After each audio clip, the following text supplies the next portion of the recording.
Hey, Canada. What's up? What's up, friends, family, and beyond?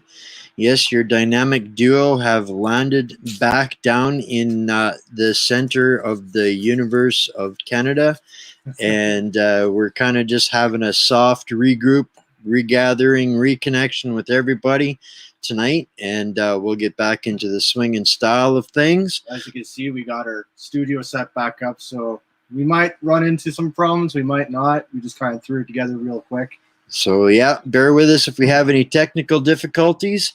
We've got a surprise list of who's going to be here. First, we're just wanted to let you guys all know we made it, and we're back, boots on the ground in Ontario, and we're going to do what we do best, and that's share truth and get everybody reconnected and keep going with this mission to save Canada. So tonight we're going to just freestyle. We've got a surprise guest in that probably not many of you know her, but I've been watching her stuff for a little while, and she's really super on point, and she's very outspoken, and I thought it would be fun to bring her on and let her shout to the world some of what she thinks, and create some discussion and see if we've got some parallel thinking and some ideas. And it looks like we've got our beloved brother is here. We'll bring him in here as well in a second. But first, just a second. Here we have, and we didn't pick this name. This is not anything we had anything to do with. This was her suggestion that she add to the bio. Jody, Deplorable Beaver, welcome to the show. Glad to have you. You have been kind of getting my interest for a while, and I didn't really know how to reach out and see anything regular to what you're doing. You're just kind of doing your thing out there in, I believe, Saskatchewan. And so I thought we'd bring you on and throw you to the wolves. Well, no, actually, we've got a really great community here, and I thought they'd really actually appreciate what you have to say and your perspective and outlook on things. So now we've introduced you. We've got one more to bring on in, Mr. Don McGuire. Most of our community and family out here is well acquainted with Don McGuire. For Jody and people that haven't been following along, Don is a two-time Hall of Fame journalist out of the United States that gives us access to his radio network. So you have a lot of fun with us. Maybe we'll arrange something and go out to 4 or 5 million people around the world on his radio channels. So this is we try to just be respectful of our audience, and other than that, it's no holds barred. Let her buck. Don will prompt you. Well, hey, nice to meet you. I'm a Facebook inmate 99409 right now. Right. You know, it's an honor to meet you. You know, Wayne and Derek have both spoke so highly of you, and I kind of went and did a little research on your page, and you're a feisty one, my friend. Well, thanks, boys. It's glad to be in the circle. I live in a really small town in Saskatchewan, so there isn't a lot of people that are getting out in our little communities and kind of fighting this. I honestly, I guess I've been in the truth community long enough to know that it has been coming, but I honestly didn't want to believe that this would actually, materialize. And here we are. We have a government that is, by any stretch of the imagination, pretty much a dictatorship at this point. And if we don't kind of mobilize and get some boots on the ground, I honestly don't know what's going to happen. What at this point, what isn't he going to do? So yeah, we have to be feisty. We have to stand up. We have to say enough is enough. We have to start, showing the government that we are the ones that are in control.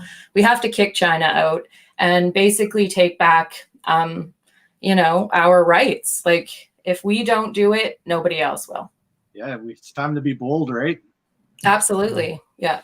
Well, we've seen over the progression of the last 5 years, especially, but actually the last couple of decades, where anything less than bold is not noticed, and only the bold get attention. And unfortunately, the working average person in Canada is not that bold, outspoken person, and we're kind of a bit responsible for the boat that we're in. But we need to learn from what has suppressed us and has gotten to this point, and let them know again. I believe on who serves who. We are being ruled right now, not governed by any stretch of the imagination. There is no way that anybody can deny the distinct difference between the two and what we're facing in Canada. And it's just time after time after time after time. It doesn't matter which angle it's coming from. It's a ruling party, not a governing party. And I think that the tinder is dry.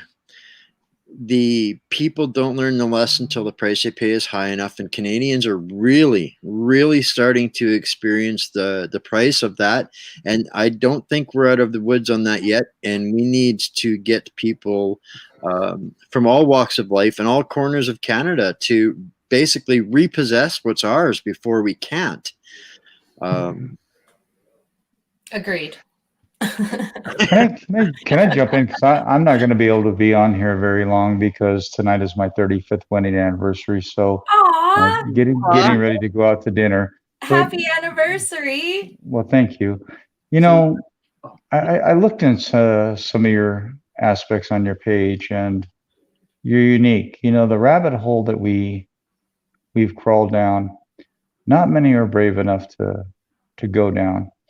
You look at you and you look like the normal person. What is it in the heart of you, Jody, that truly made you realize that you had to stand up now and fight for the country that you believe in, that lives in your heart, that orchestrates who you are as a human in your walk? Well, I'm not a political person. I don't label myself. I'm not a conservative. I'm not a liberal. In fact, I believe that the whole system is fraud. It is a perpetrated fraud against us, the people. And until we somehow educate the masses about the fraud, and I'm not even just talking in Canada, like I'm talking the entire world. The entire world is a fraud. So I think that we are all here, and all of us were given certain abilities or insights or discernment or whatever you want to call it, specifically for this time. I think that all of us that are syncing up are kind of remembering why we are here and what our purpose is. I pretty much have known what the larger fraud was since I was raised. I lovingly call it the little cult on the prairie. I was raised in a Christian school, a really private Christian school. And yeah, so I believe that I had to go through those experiences to see the larger cult that we're all, forced to exist in. So I'm excited. Like, I think that this needs to happen. The stricter and the harsher the contrast that we go through, the more people will awaken and rise up to say, no, like, we want something better as a collective. We don't want something worse. We want freedom. We want the ability to know the truth. And I think that we should be demanding that at this point. Like, there has been enough conspiracies that have been proven, absolutely factual. At this point, I dubbed myself #Conspiracy Factulist, and think that, we really need to kind of start being more scrappy and fighting back. And this whole sorry, not sorry needs to go out the window. And Canadians need to start saying, you know what, I am going to stand in the street with my sign, and I'm going to say no to mandatory vaccinations. And I'm going to say no to this gun grab, this absolutely ridiculous gun grab that's going on. We're going to have to somehow, the left, or whatever you want to call them, that's social engineering us, they have the ability to organize very effectively. And they have the ability to shut down their opposition by using these ridiculous trigger words like racist, bigot, homophobe. Neurolinguistic programming that they are well schooled and versed in. And sorry to interrupt just for a second there, but like you said, they're organized. These guys have made this generational with these green cults and these other agendas. And this, what we're seeing, I've labeled it before, is a hostile global communist takeover. Absolutely. Yeah. Well, I saw a story today, and I know, Wayne, you said take it lightly. I'm the elephant in the room always. I really am, and I'm gonna go nice, I promise. But Trump kind of made a statement today, and it kind of touched my heart, because we're all patriots. We all come together, and we're truth seekers and truth tellers, and we fight for what's right. So a long time ago, when we conjoined the Three Amigos, we kind of knocked down a border, because what has happened in Canada was far ahead of what was in the United States, and we were vastly catching up with Canada by each day. But Trump has basically came out today and said that China is going to be held accountable, that he is going to do all that it deems necessary, and they're going to cut off the $1 trillion that we pay him in deficits daily or monthly, however you want to look at it. But you look at Canada, it's a country of beautiful people. I've learned over the last few months, years, whatever, I don't even know what day it is anymore, with Wayne and Derek, that the Canadian people have the purest hearts, and yet their lives are taken away from them. And that's what had me reach out to Wayne and Derek and many other Canadians. It's nice to see someone like you that doesn't have a political agenda, somebody that speaks truly from the heart, because that's what we need. Wayne came at me one day and said, Don, are we going to sit and talk about it, or are we going to stand up and fight? Yeah. What was it in your heart, Jody, that made you stand up and fight? Well, I'm sorry, but I've been a fighter for a long, long time. I know. I just haven't been very, I've been trying to ride the fence, because I wasn't really sure how this was all going to pan out. And I have a family, so I have 4 kids, and they are, starting. They used to be very, Mom, this is crazy, all this stuff, but they've actually gone down a few of the rabbit holes. The whole Epstein thing kind of woke them up to the world is run by a pedophile elite, and they are doing really disgusting, gross things with our kids. So once they started going down those rabbit holes, and people started getting arrested, and all this information started being disseminated, just kind of ticked their boxes, like, oh, Mom was talking about this 5 years ago, So I guess for me, they gave me a timeline. They said, Mom, if this doesn't happen, like if all this stuff that you're talking about doesn't happen by like the end of 2020, you're going to have to just leave it alone. No more talking about it, because it's caused a big rift in our family. Like it's my mom is very fearful about everything, so she doesn't want to talk about it. My brothers are also, just can't cope. So it's a very polarizing thing to be involved in, and it's causing disruption in families. So I was honestly really had to kind of chew it a bit and see, like, okay, I could lose everything. I could go to prison. At this point, you don't know. It's pretty much a gamble. You know, in response to that divide that comes in family, that our human nature is that we fear what we don't understand, whether it's a bump in the night or some process of information, or we fear it.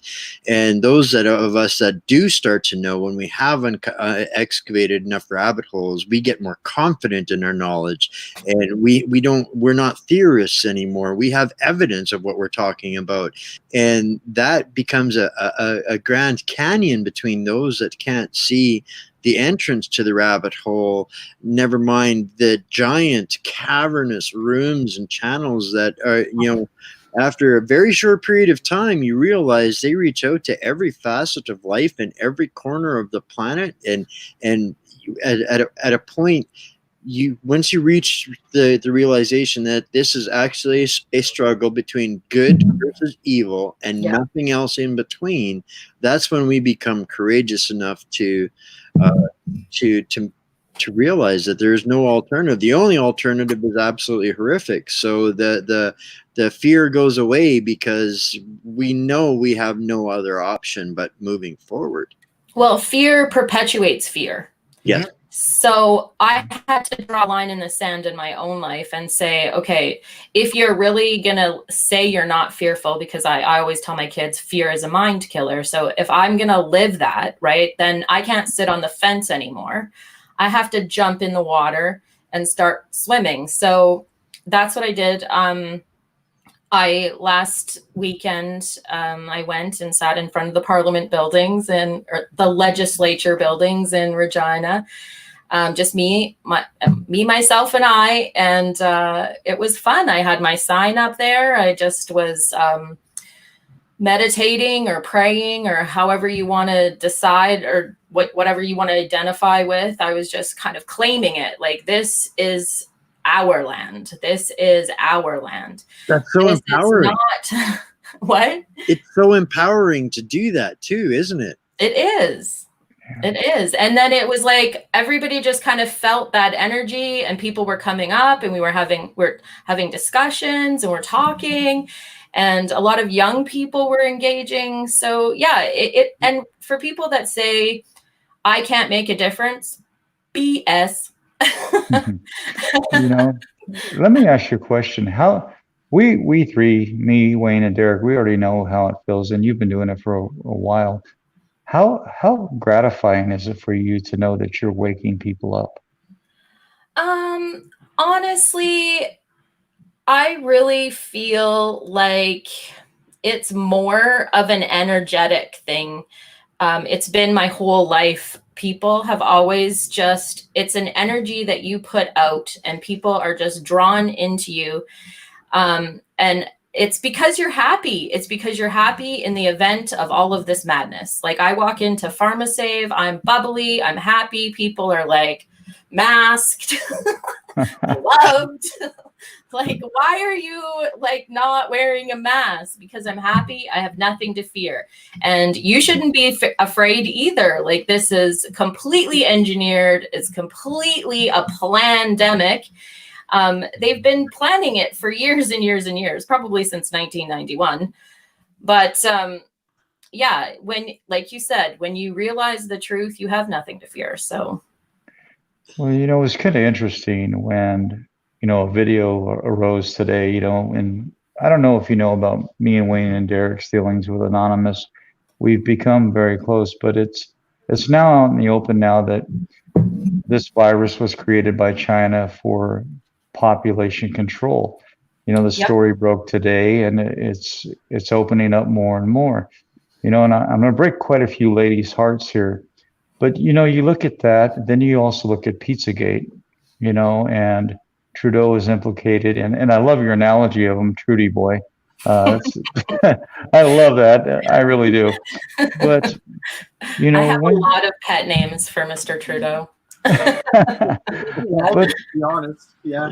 Uh, but when you connect all the dots and you look at the whole picture, it's the global elitist, it's a communist regime, it's the aspects of Epstein and the Pizzagate family.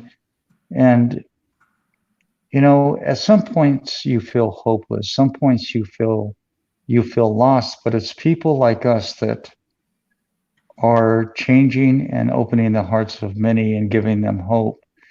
What is the main message of hope that you would like to give Canadians about how they can follow your footsteps and share the truth without stepping over the line, or sharing the truth and giving others that knowledge? Because I fell into the same circle as you. My friends don't speak to me. They've unfriended me, but now they're all coming back going, you told me the truth and I didn't believe you. Now accept me. And I'm kind of giving them the middle finger because, one thing I don't do in journalism is lie. My grandfather always told me, if you told the truth, you don't have to remember the lie. Boom. So what does it mean for you to deal with all you're dealing with, but yet still be that bubbly, empowered young lady that is sharing the truth? Well, like, I think everybody goes through the shit, right? Like, everybody has to go through their own stuff to figure out what their own worth is. Mhm. And I think I was fortunate enough to realize at a very young age that this physicality is false. It isn't real. We don't just live here one time and die. We're limitless beings. We are not here just in this one moment. We have so much that has been lied to us, and so many things that they've done to our physical realm to limit us and to keep us stupid, that when you realize that they're just the one lie, and you then find out that everything, it just unravels, right? That whole spider web just unravels.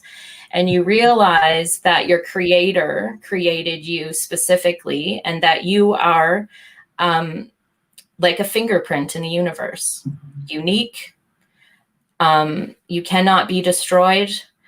And when you realize that this is just a blink and it really doesn't mean anything other than what you're doing right in the moment, right? So I don't honestly don't care if other people wake up or not. That's their responsibility. Everybody has to look at themselves in the mirror at the end of the day and be happy with who they are. And I think that me just being prompted and listening to that still small voice inside of me and just doing what I'm supposed to do every day, if that wakes people up, awesome. If it doesn't, awesome. I'm just going to be me and do my thing and have some laughs and meet you awesome people along the way. And I think that we just are too in the future, and maybe that this time out that we're all in is a blessing in disguise. Kind of thing, This is the biggest opportunity in our history. This lockdown gave us as much of a captive audience as it gave them, so that backfired on them big time. Yeah. And the amount of information transfer that has been going on since this whole thing started has been astronomical, and there's nothing in history that can even remotely compare to that enlightenment. And we've studied through school, these periods of enlightenment throughout our history, which have been absolutely nothing compared to what we're going to experience after all of this, I believe. So ultimately, yes, life is going to be completely different. But I am also seeing this as an opportunity for us as small groups of individuals to change the world and to have an influence and an impact by being genuine and showing the light on the darkness and the evil that has now trapped itself and locked itself in here with all of us. And like whack-a-moles, we cannot be stopped. You know, if they deplatform or they take down a video, guaranteed that's going to get 10 million views because everybody's going to say, hey, they took that down. So all of this censorship that they're doing, all of these, because they can't win the argument, there is no logic in anything that they are doing. This is 100% a communist manifesto written in pretty labels that's delivered to us by that control box in the living room that lets you think you have choice by choosing your programming of the day so that you make sure that you have the right information processing to function in their society. And we don't fit that mold. You know, I have to get, so I'm going to say a couple of things real quick. You know, first and foremost, I think you're an awesome individual. I would like to get with Wayne when, you know, it's probably later tonight or tomorrow, and like to set something up with you as a guest on my show and let the world hear. Because, you know, it's incredible because, you know, the global elitists didn't have a backup plan. You know, they didn't realize when they put us on quarantine that we were going to become the truth seekers. We were going to become the people that implement the truth to the world. And it's been tremendous because the amount of knowledge that we've been able to share, the amount of hearts that we've been able to open and touch has been remarkable. You know, it was an honor to meet you tonight. Like I said, I would love to have you on my show with Wayne and Derek. You know, Wayne and Derek, thank you for introducing me to this tremendous patriot. You know, my brothers, we've gone through some dark times. We've gone through some light times. I would never walk this walk with anybody but you two. You guys have created an aspect in my life that can never be changed. We are now blood brothers. And, you know, as far as the Canadian people, you're the most wonderful people I've ever met. Thank you for opening your hearts and letting me in and be a part of the Canadian aspect and culture. You people are truly beautiful, and the fight that you're fighting right now is a struggle way beyond what anybody thought was, you know, possible, but you guys are handling it. And I just want to thank each and every one of you for listening to Wayne, Derek, and myself. And I want to thank you for letting me into your hearts and accepting me as family, because, you know, in these trying times, it's not something that's very easy to do. And from my heart to all of you Canadians and Americans and people listening worldwide, it's truly been an honor to be a part of this fight with each and every one of you. Brothers, I'm going to go have a tremendous anniversary dinner. Go show your wife the time. But God bless you all, and may you be safe. And good night. God bless you too, Don. Hey, make sure you guys follow The Fighter's Voice with Don McGuire, because these two characters and this young lady, we're going to be doing a show real quick. God Sounds bless great, you. Don. Bye-bye. Bye. That was awesome. That's our brother Don. It's an interesting story, fun story. We knew each other for years, working in the pro sports industry. I didn't know he had a political show, and I had never been political until this all started a year and a half ago. And when I did decide to go political, I knew I couldn't mix it, so I stepped 100% away from that. And he actually had to chase me for months to get me to do a show. True story. True story. And then we broke the radio network, and then it was like, okay, well, this is maybe something that we need to do more of. And here we are a year later, and we've had some amazing experiences and got to share some amazing people to the world. And you're now part of that family, so it's going to be hard for you to run away. I feel very privileged. Thank you guys. It's one of the things that I think we need to show the Canada more of is courage. And it doesn't take anything special for a Canadian to be courageous enough to speak out. And you do that. Yes. And despite all of the negativity and garbage out there that I know you must absolutely be facing, the same as the rest of us are, because it's a strategized agenda. You cannot speak without being spoken to. Yeah. Right. So this is, I mean, sometimes we have specific guests for specific topics, but inspiration is why you're here. You inspire me. People look to me for inspiration, and I see some of your posts and some of your stuff, and I'm going, yeah, go Jody, right? Yeah, it's so great to see stuff like that, you know. We can inspire each other at the same time, right? So, that's what some of the control freaks would like to do,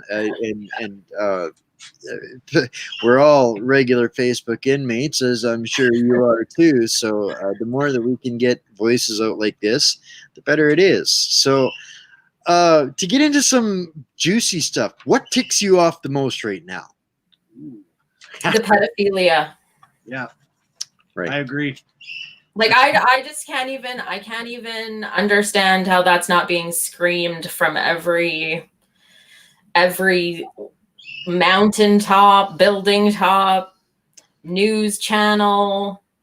This is a decades-old, deeply entrenched problem in Canada that we continue to willfully be ignorant towards. Yeah. People have been trying to blow the whistle on this stuff since the 60s. Yeah. Also, a lot of people turn a blind eye to it too. Well, you know? It's true. Yeah. So that would probably be the top one. The second one would be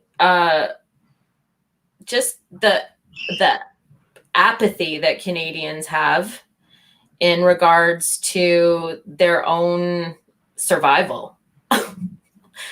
Like, I think I've been decrying Agenda 21 literally since 1991, and to see how they've just implemented step after step after step, just like clockwork, like click, click, click, click, all the way around. And now we're under house arrest.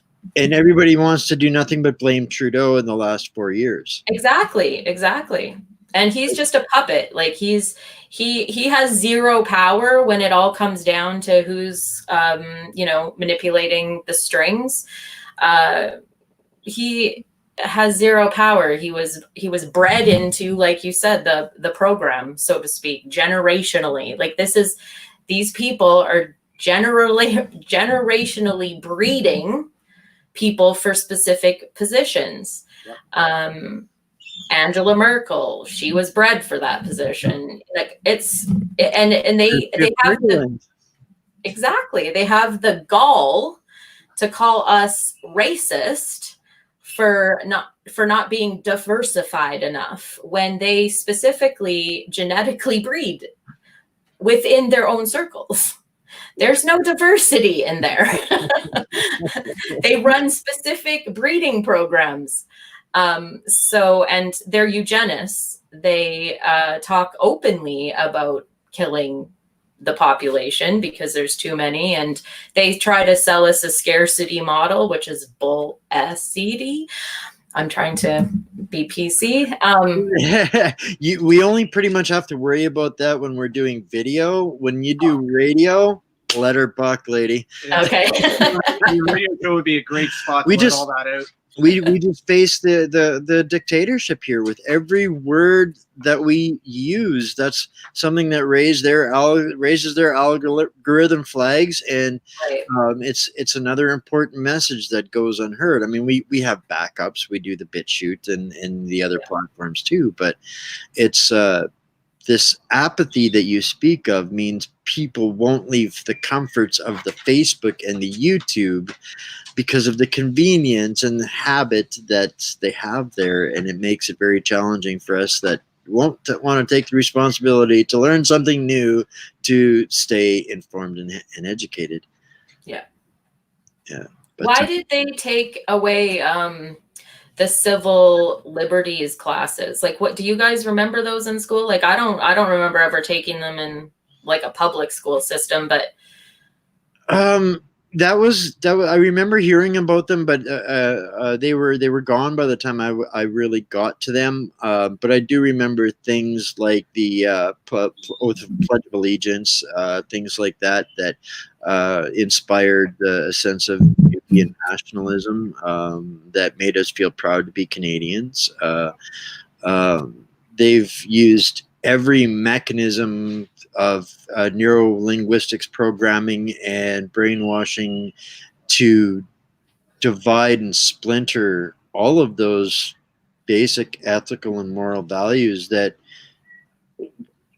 built this country, right? So we're at a point where people they just don't have enough of an investment in any of this because they haven't learned it. And we've gotten to a point here now where like the civil liberties things, we don't know enough to speak to any jurisdiction of law. No. so true. At any level. We're only taught at the low level, and there's so many different, We're taught by the lawyer that we have to pay $1,000 for when we get busted for a ticket walking your dog in a park now.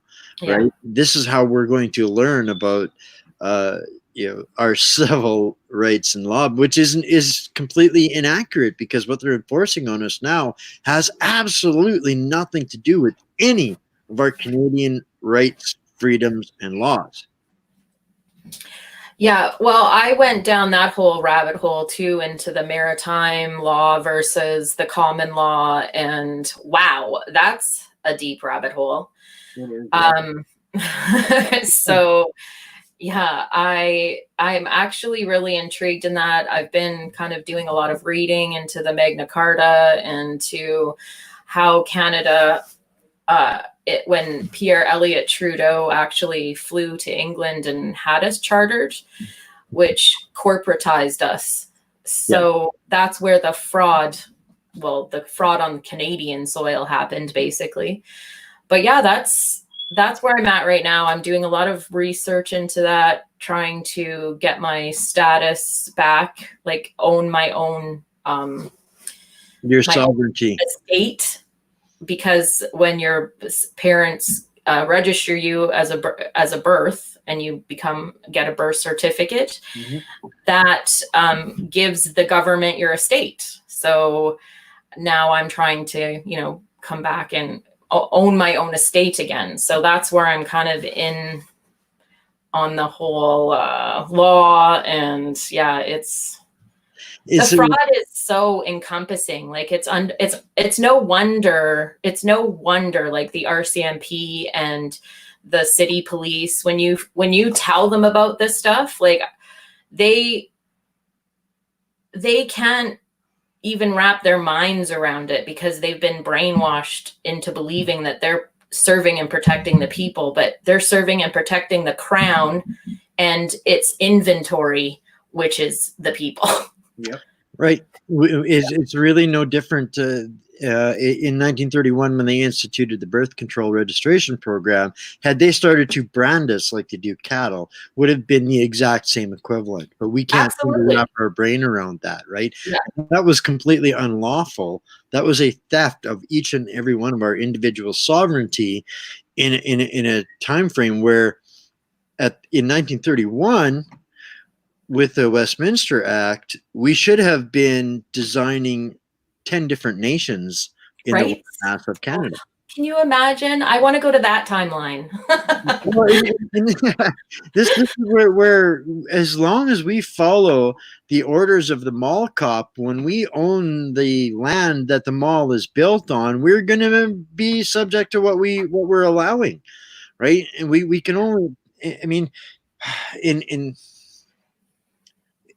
every amount of abuse that you receive is equal to the amount of abuse that you will allow. Right. It's true. Like, we have to accept responsibility for where we're at. And like I said before, the contrast helps us define what it is that we don't want, so that we can now then launch powerful desires of what we do want, right? And so have you guys heard about this constitutional reform and stuff that each province and territory can do? Well versed in all of that. There's one problem. Until we repossess Canada, nobody can force any of it to happen. Right. So like if we can eliminate the ownership of this corporation and repossess what is rightfully ours, then the people have the hope and the possibility of making this happen, I believe. And this is the way it should be. Canadians should be deciding these kinds of things. But this is never going to be allowed in a totalitarian dictatorship. And the harder they push to that without having first control, the people having control of the government, I think they're setting themselves up for jail time. Yeah. And like, that's what I mean is I think anything that has to be done obviously has to be done en masse. Yep, exactly. So the only way for them to do it through a vote is to gain 51% of the Canadian population's vote. Even if they do that, trying to do it in one province to get 51% of the province to do that, it's never going to be allowed to happen right now. Right. So this slide to dictatorship is the number one fire that we face. And in my own personal opinion, we're spending a lot of energy in things that are distracting us from what the path to freedom actually could and should be. In the fact that when we look at the struggles that we're fighting and as much energy as we're committing to this fight, other nations have managed to escape all of this completely within a few sentences or one document or one article. And this is what we should be looking at but there again, we're not familiar with jurisdiction law to go and look at, okay, well, how did Hungary get out of this? Well, they simply stated in the United Nations Charter of Rights and Freedoms, Article 2, that the United Nations does not comply to their sovereignty. Boom. Yep. They're free. Yeah.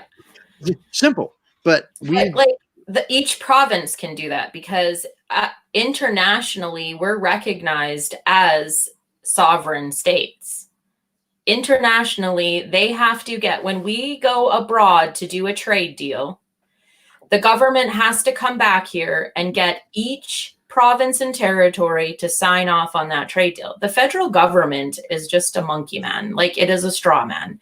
It really only is there because we give it power.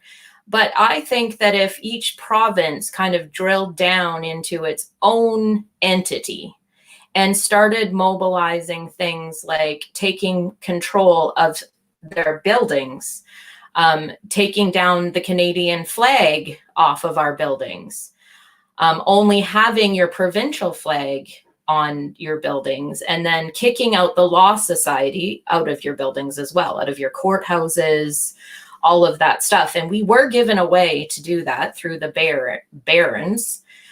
But again, it is the education part of it, right? Like, until we kind of organize and figure out how we're going to start getting into people's psyche that this is a real alternative and a legitimate way to regain control, like, eliminate the straw man, eliminate the falsity, eliminate the federal, start drilling into our own provinces and territories and really getting the boots on the ground there, and just ignore little Trudy coming out every morning. Like, absolutely. We honestly should be doing the same thing. We should be doing a satire. Everybody should appoint their own little COVID specialist in the morning. And at the exact same time that he's doing his announcement, we should all be doing our own announcements. That's a great idea. His wavelengths. Counteract the narrative. Like, the mainstream news in this country has a stranglehold on people's minds.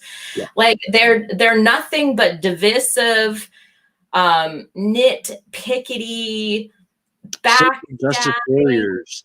Yeah. Virtue signalers who can score the most virtue signaling points each day, while distracting the best for the corruption and the dirt that's going on behind the scenes. It's funny that, because as much as that is the norm, and the censorship and oppression that we face trying to do what we do, we still have one of the fastest growing networks in the country, despite being 85% censored, right? Right. So the people are looking beyond that. I think they're starting to use MSM as a measuring point of how the soap opera of the day is going to flow, and how many lies can they get in each segment. And it's absolutely laughable to most people. I think they understand that things are broken, and we do have a massive silent majority, but they haven't seen something that will overcome their fear enough to say, okay, it's time for me to step up. What is the thing that they're going to believe in enough to step out of that, away from that comfort zone? They're hurting already. I think they feel and see that the way things are going, that they're only going to hurt more. So what is the thing that's going to make it worth it to them? And repossessing our land back, I think, is something that people can get behind. If we take a look at Iceland, is a real world recent model of what they could do in 3 days and then in 3 years. Yeah, they've gone into the lefties weeds since then in the last couple of years with the alphabet soup agenda is my because I can't the too many letters and numbers and symbols changing and all of that circus. But that's pervaded there as well. But in 3 years, they went from pretty much where we were at in Canada to again being one of the top economies in the world by first repossessing their parliament buildings, their seats of power. In Canada, that's 10 buildings, and eliminating the international corrupt banks, printing their own money again. And with the elimination of the corruption in the banks, that eliminated the corruption in government, and the people basically got their mortgages and homes released to them. And can we imagine what would happen in Canada if our mortgages throughout this country were forgiven from the international corrupt banks? The injection of cash stimulus back into our country that would follow that would be astronomical. Hello, Canada is like top 3 of major resources that we are sitting on. And I know that there is a certain politician from Saskatchewan that is eyeing up some big uranium underneath our little province. Oh, that's a whole other little rabbit hole that we've been trenching out for a very long time. There's not just uranium, but there's lithium as well. Their favorites, what they're going to be hoarding next for their little smart cities. But on a good note, Google backed out of their smart city. They were trying to buy a chunk of waterfront in Calgary for a smart city project, and they backed out, or pardon me, in Toronto, and they backed out of that this morning. So that's a sign that their future investments for this globalist digital utopia may not be the secure investment that they were planning on. Well, Michael Moore sure threw a little wrench into their plans, hey? Oh, I know. That was a surprise. You gotta love when Michael Moore does it. Yeah. I the first time I watched that, I said the same thing. The second time I watched it, I was mortified. If the Green Plan doesn't work, then mandatory depopulation becomes necessary. Well, it'll just happen naturally. It won't even be, it will just happen naturally. Like all of their renewables have failed. Everywhere that they've tried it, including Canada, failed. Yep. And they're just creating more waste, more craziness. And then they have the audacity, Elizabeth May goes out and says, we need to just kill oil. You have nothing. You have nothing here set up in order for us to transition. Yeah, no. So what are we supposed to do? It's cold out. It's May here. It's still friggin' cold. Like I still have my furnace running. I saw that actually the second time around as a dog whistle for the anarchists to start the purge. Yeah. they're doing humanity a favor by eliminating us dirty people that believe in oil and gas. Yeah. And that's what I got out of that Michael Moore's video. He did a great job exposing that it's all garbage and junk. But now all of these people that have followed that like a cult, they're ready for their flavor aid. It's Jim Jones time for them. Yeah. Well, let them go. That's what I say to the people that want to take the mandatory vaccination. Yeah. The scary part of that is those people are going to exercise that when they cannot get food anymore, and when eating becomes a byproduct of violence in this manufactured destabilization, this famine that is coming, and it is absolutely being forced to happen. There is no reason on earth we should be experiencing any of the food shortages we are right now, and those are only going to get worse with some of the agendas that these guys are pulling out there. I'm just going to counter that with, so remember when we were talking earlier that everything they do seems to have a backfire? So I honestly believe that we are really living in a time where everything they do is a backfire, and their saying is as above, so below, right? So I do believe that there are things that are happening. There was a war that was waged. I believe it's over, and I believe that they weren't victorious, but on this dimensional plane, they have set up a frequency grid basically here that is perpetuated fear, war, all of that negative frequency. They've literally engineered our planet to be a frequency that it was not designed to be. Mm-hmm. So I don't know if you watch the Schumann resonance, I'm a big Schumann resonance follower. Mm-hmm. So that's what the earth vibrates at. Well, we are being bombarded with electromagnetic frequencies right now that's bringing the Earth's frequency back up to what I believe was where it was supposed to be to begin with. And from the research that I've kind of done and how I understand it is we're actually being pushed out of the abyss, which they dragged us into, and we're being pushed back into the Eden.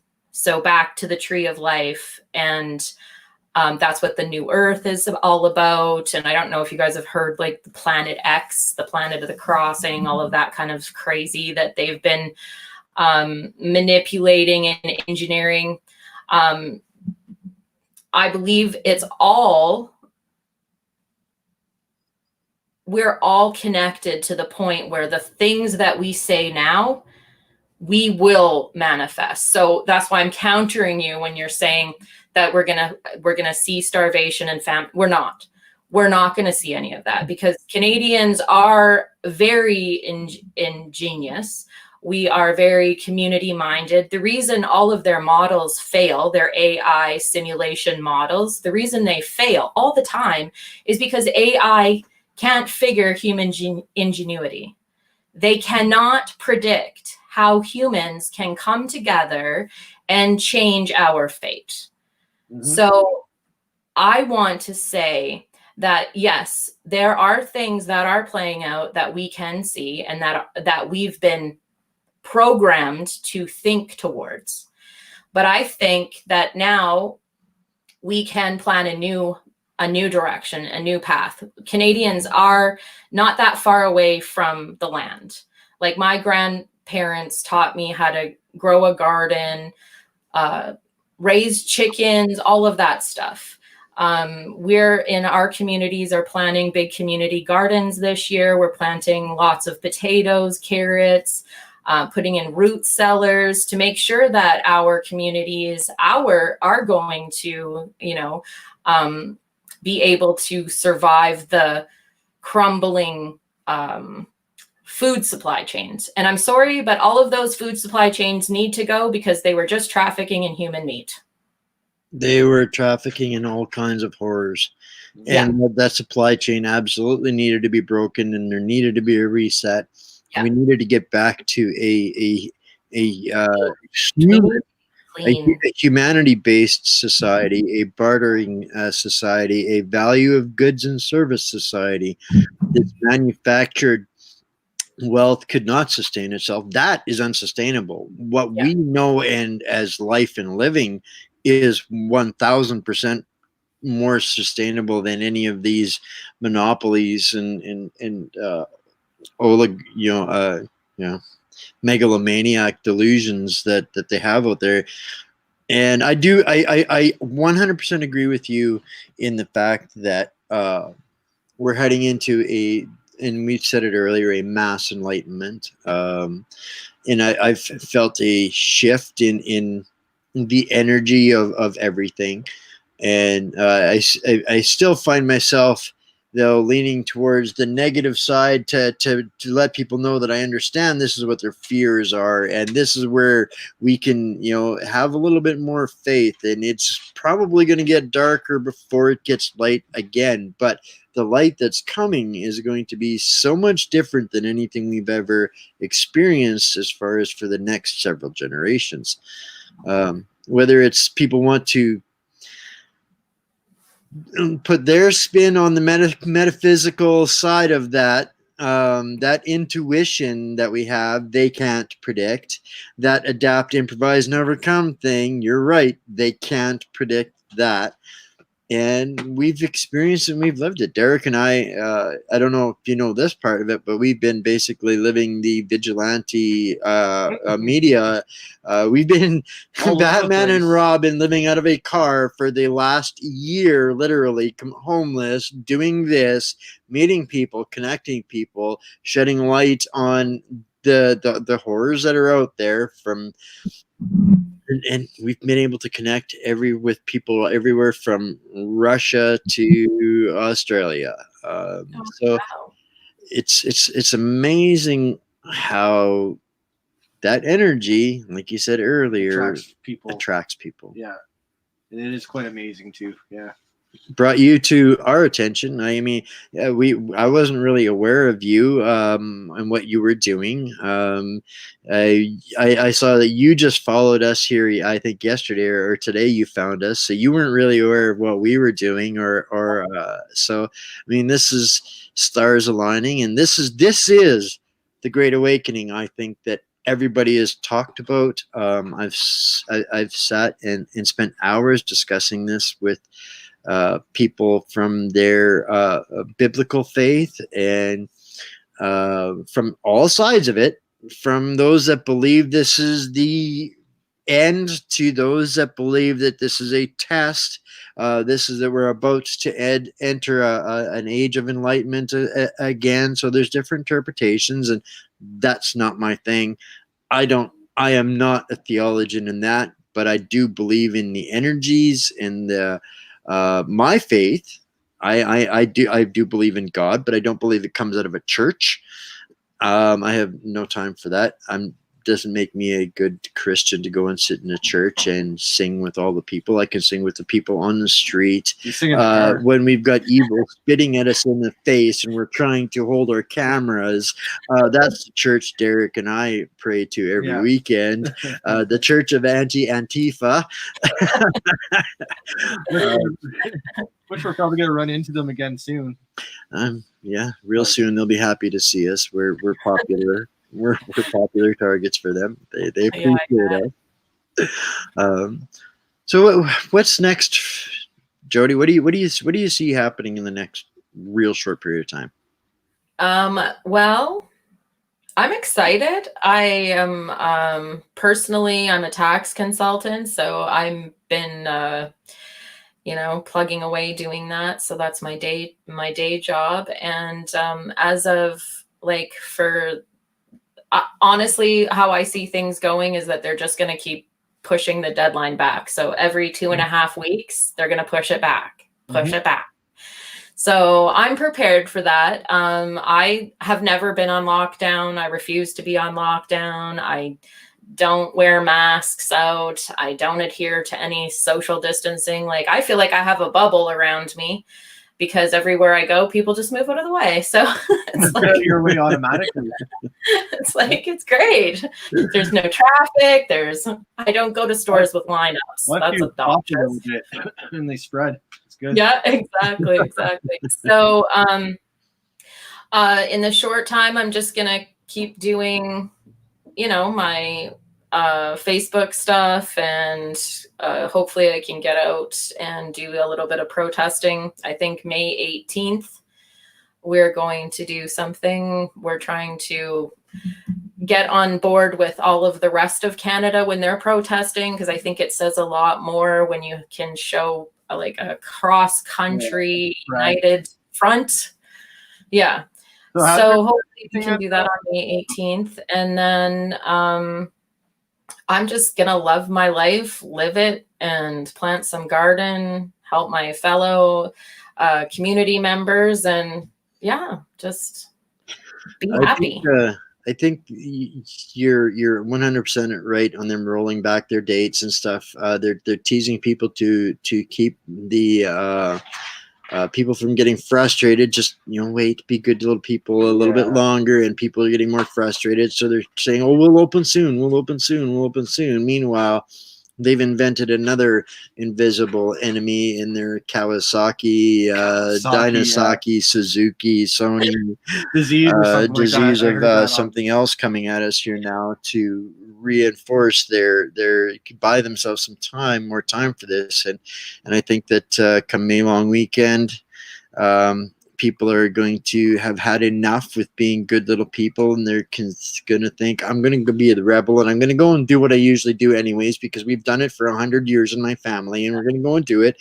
And a lot of people are going to get stopped.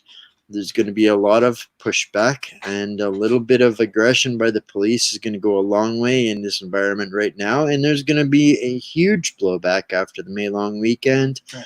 And people are going to be looking to get involved at different levels. Well, they got to bring out their rescue vehicles to play with, don't they? Right. Since when did Canada need a completely tactical, militarized police force? Yeah, all within the last year or two. Right. We've not suspicious at all. No. We can't recognize a police squad in Canada anymore because they look like a tactical military SEAL team. Yeah, exactly. And where is this required in Canada? We're not a violent people, but we do believe in our rights, and I think that people are going to try to express them a little bit more, and they're going to be met with some resistance. And I think that's where we're going to run into something that's going to be the resemblance of an intervention in Canada. The inventory is getting uppity. Yeah, they're getting antsy. We've been burned too.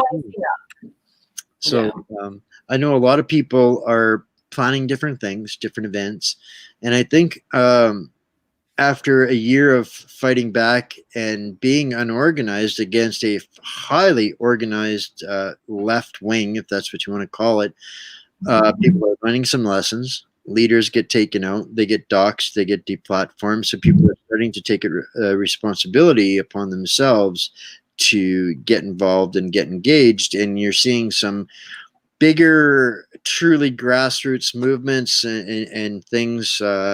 When Justin Trudeau announced a virtual Canada Day, that was a boo-boo. I think that was a boo-boo, because I think there's going to be a couple 100,000 Canadians that might just intend to prove him wrong on Canada Day when they show up in Ottawa, and they're going to be there with a hashtag Take Back Canada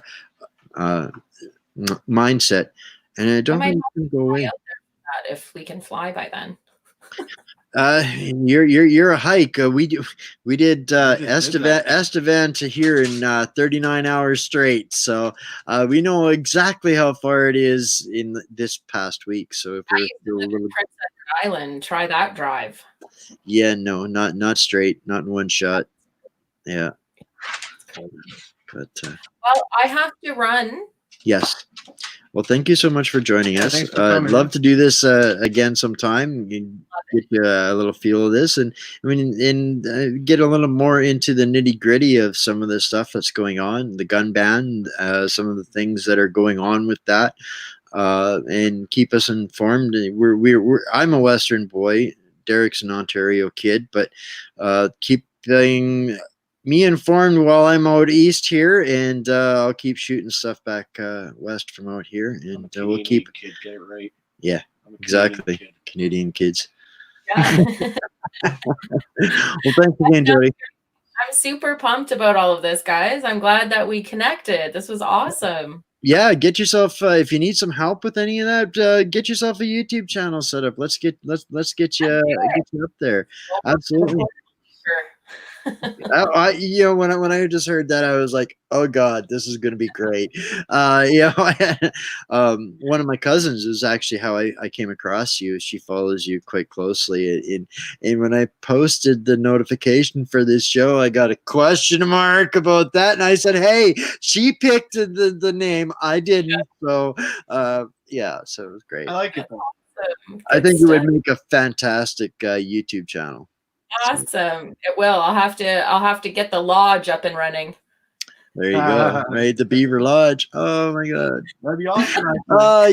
You probably know all about Quick Dick McDick. No. Oh my goodness.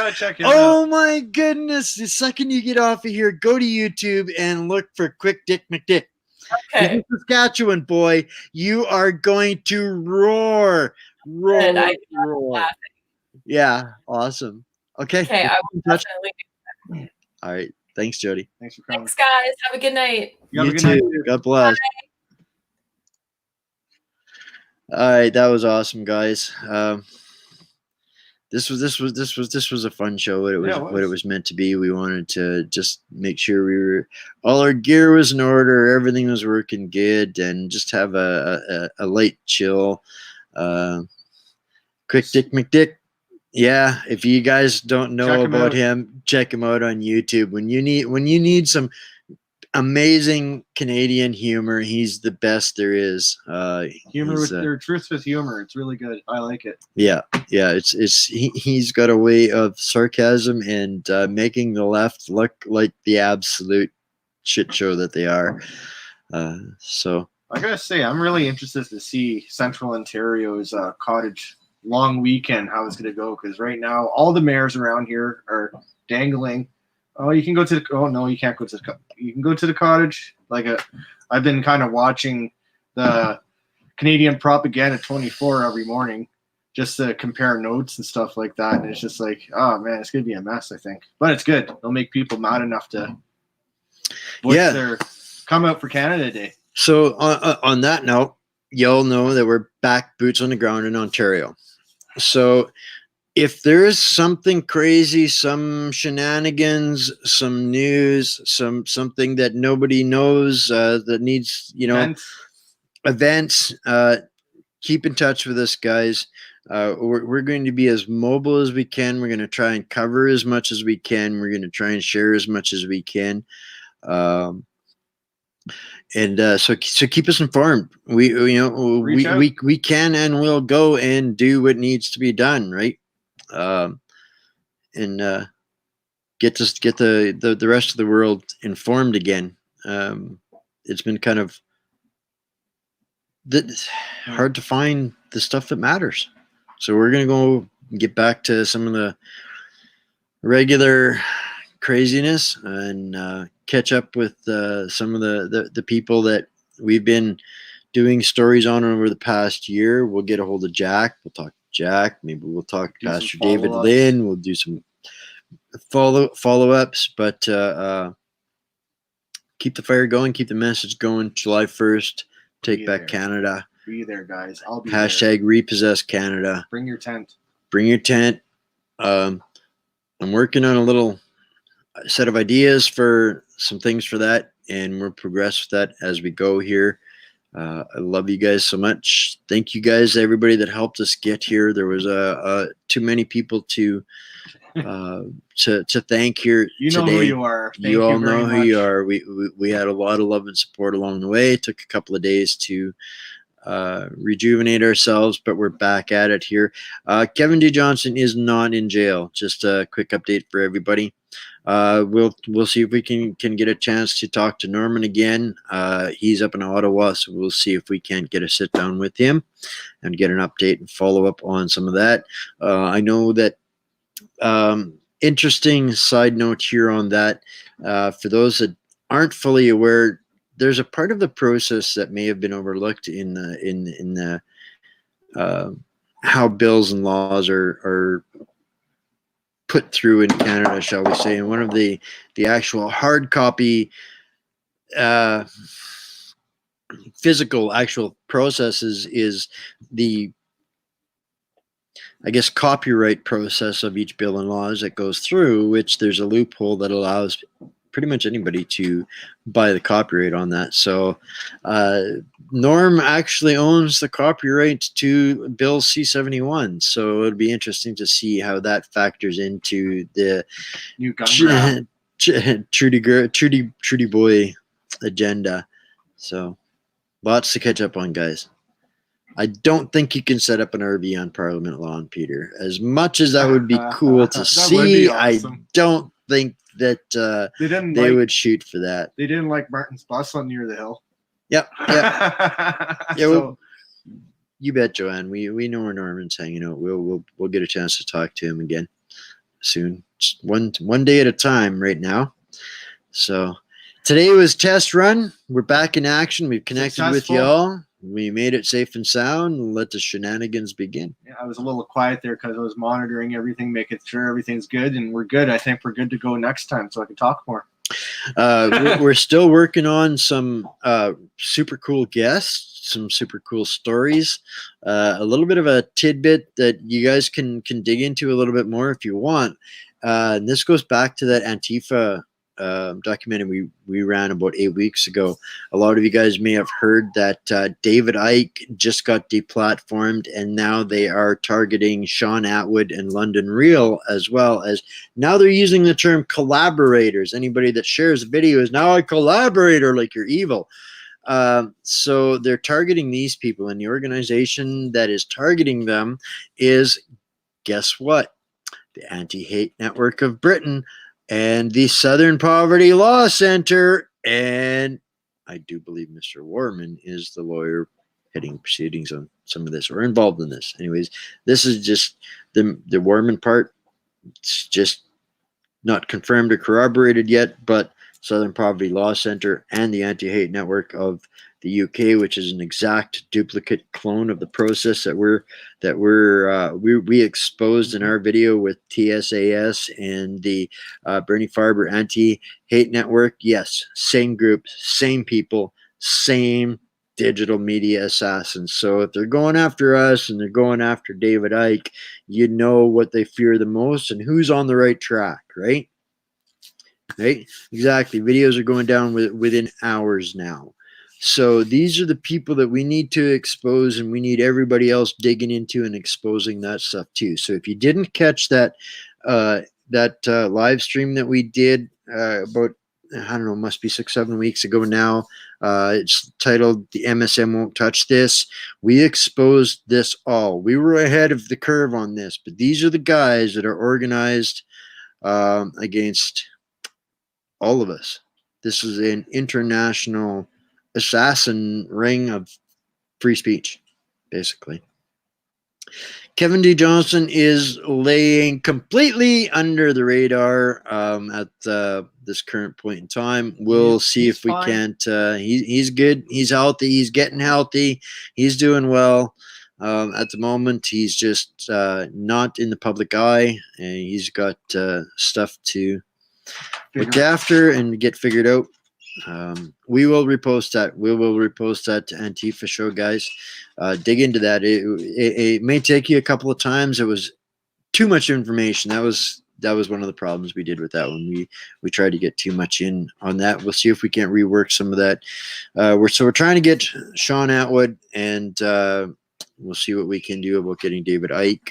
We're working on some other ones. We're chasing Tom McDonald, who did that song, coronavirus song, and a few other songs. He is an amazing musical artist that is fighting the same fights we are through the power of music. So we're hoping to get him on. So yeah, we'll have some interesting stuff coming in the next little bit, guys. So thank you all for hanging out with us tonight again. It was good to see you all. Oh, I love that song too. Fantastic. I hope All right, you guys have a guys. good night. You betcha. Stay Canadian, and let's keep making Keep Canada strong. Canada again. Right? Repossess Canada Day. It's yours. Have a good night, y'all.